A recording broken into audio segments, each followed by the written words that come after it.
বাঙালির কাছে ভ্রমণের অন্যতম ডেস্টিনেশন পুরী। পুরীতে গিয়ে জগন্নাথ দেবের মন্দিরে পুজো দেওয়ার প্রতি বাঙালির স্বপ্ন। জগন্নাথ দেবের মন্দিরে পুজো দেওয়ায় ধ্বজা বাঁধা প্রত্যক্ষ করতে কে না চায়। রথযাত্রার সময় পুরীতে থাকে উপচে পড়া ভিড়।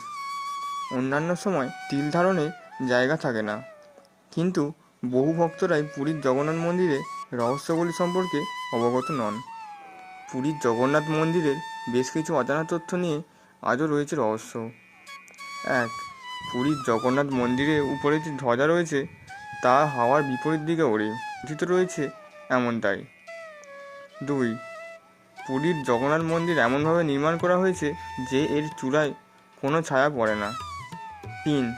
পুরীর জগন্নাথ মন্দিরে লাগানো রয়েছে একটি বিশেষ সুদর্শন চক্র।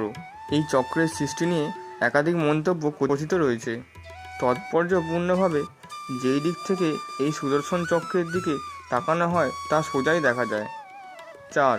সিংহদুয়ার। সমুদ্রের উল্টো দিকেই মন্দিরের প্রবেশের মূল দরজা, কিন্তু সিংহদুয়ারের মধ্য দিয়ে প্রবেশ করার পর সমুদ্রের ঢেউয়ের কোনো শব্দ শোনা যায় না। 5. প্রতিদিন 2 লাখেরও বেশি ভক্ত জগন্নাথ মন্দিরের মহাপ্রসাদ গ্রহণ করেন, কিন্তু আজ পর্যন্ত কোনোদিনও তাদের মহাপ্রসাদ কম পড়েনি। 6. গরুর স্তম্ভ।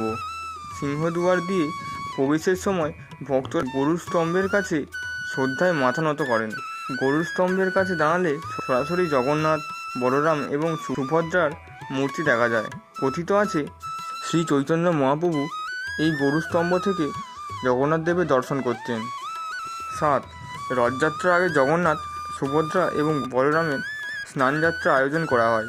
যেখান থেকে এই আয়োজন শুরু করা হয় তাকে স্নানবেদী বলে।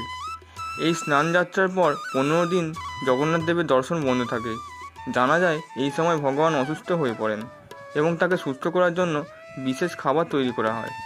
তিনি সুস্থ হওয়ার পর শুরু হয় রথযাত্রা। 8.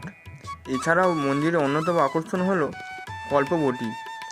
এই গাছ ইচ্ছা পূরণকারী গাছ হিসাবেও পরিচিত। ভক্তদের কাছে এটি অত্যন্ত পবিত্র গাছ। উল্লেখ্য, পুরীর জগন্নাথ মন্দির বাঙালিদের কাছে অত্যন্ত পবিত্র একটি স্থল। সম্প্রতি পুরীর আদলে দীঘাতেও একটি জগন্নাথ মন্দির গড়ে তোলা হচ্ছে, এমনটা জানিয়েছেন রাজ্যের মুখ্যমন্ত্রী মমতা বন্দ্যোপাধ্যায়।